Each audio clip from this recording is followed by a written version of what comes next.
May I have your attention, please?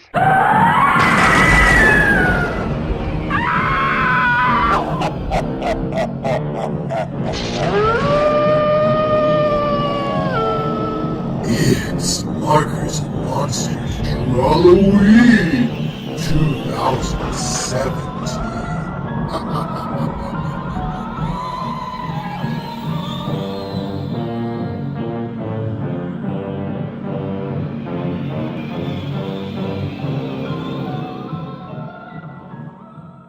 Hey guys, and welcome back, where today's theme on Drawlloween is Deep Sea Denzians. Now this is another one that I really enjoyed doing. You guys might know, but I am fascinated by the deep ocean and the creatures that live within. I think it's about as close as we can get on our planet to an actual alien world. They're strange creatures. A lot of them get huge. There's a thing called abyssal gigantism, where for some reason in these crushing deep depths, creatures become enormous in size, at least considering their normal size. Being that may only be, say, a couple inches normally on land will grow in the abyss to be, I don't know, a couple feet. So it's very interesting, and it's fascinates me, these bizarre creatures that live down there. One of the creatures that I've always been interested in is the anglerfish.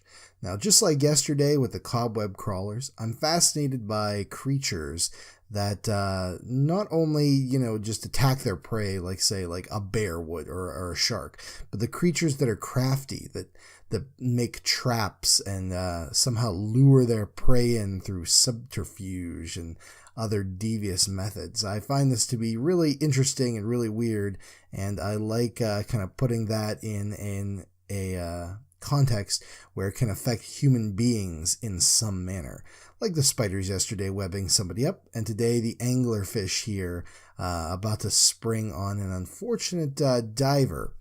I wanted to make this piece very eerie in terms of mood, and to do that I went with a pretty almost monotone color scheme. There's a little bit of red in there just for some additional color, but that's even colored up with the gray. You can barely see it, but just his presence there helps offset most of this green and blue. Now, I will say that I tried to get the colors on the camera as close as I could.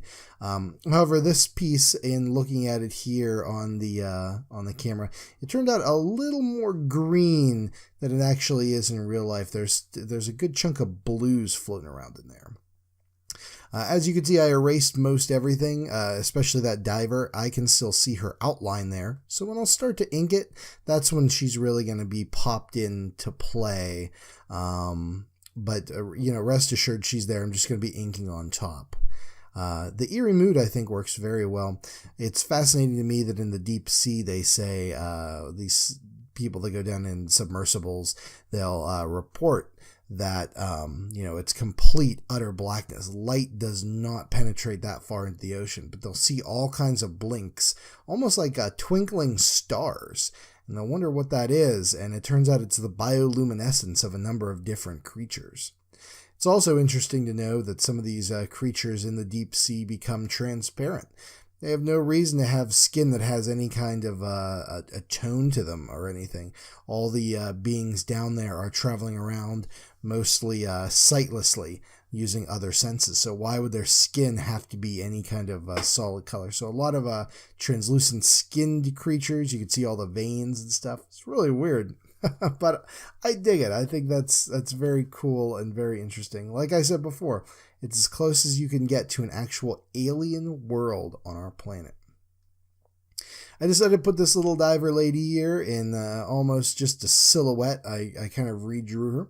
And we'll be going over with the inks here very shortly. And you'll see I'm going to just leave most of her inked and leave just a couple of little highlights there to come in, and it'll pick up that green color, which I think made for an attractive drawing. I also had fun drawing this guy's big old tongue. Very weird looking and very interesting. tons of horror movies are set in the deep ocean as well.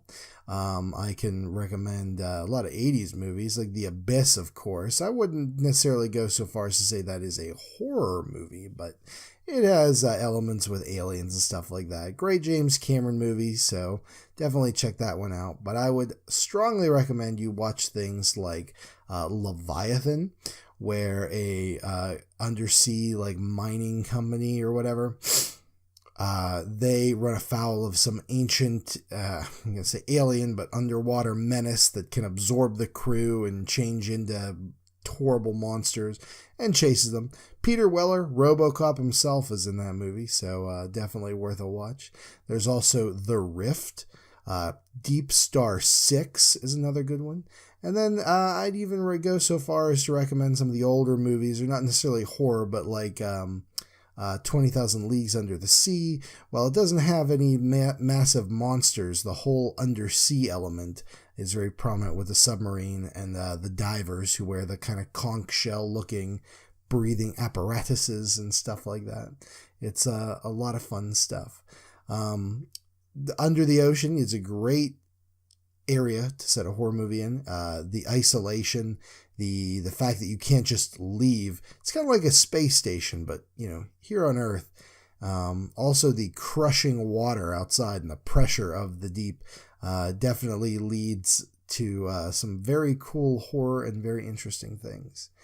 You guys know I like sea monsters. I have not made a secret of that. I'm a big Lovecraft fan. There's a lot of Lovecraftian creatures that come from the depths. The deep ones from the shadow over Innsmouth.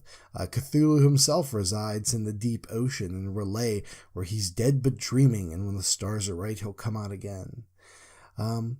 But yeah, so lots of cool deep sea mysteries and stuff like that. And we haven't even touched shipwrecks or any of those kind of interesting things.